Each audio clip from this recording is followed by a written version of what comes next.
ഒന്നുമില്ലല്ലാ എൻ്റെ കയ്യിൽ ഇബാദത്ത്, എന്ത് ഞാൻ ചെയ്യും റബ്ബേ ചതിച്ചെന്നെ ഇബ്ലീസ്.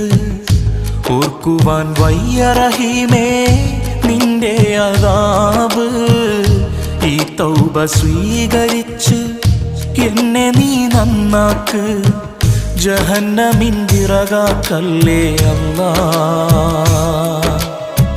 പാപിയെ കരകേറ്റിടണേ നാഥാ, ജന്നത്ത് നൽകുമോ ഓശാരമായല്ലാ. ചോദിക്കാൻ നീയല്ലാതെ ആരുമില്ല നാഥാ. ഒന്നുമില്ലല്ലാ എൻ്റെ കയ്യിൽ ഇബാദത്ത്, എന്ത് ഞാൻ ചെയ്യും റബ്ബേ ചതിച്ചെന്നെ ഇബ്ലീസ്.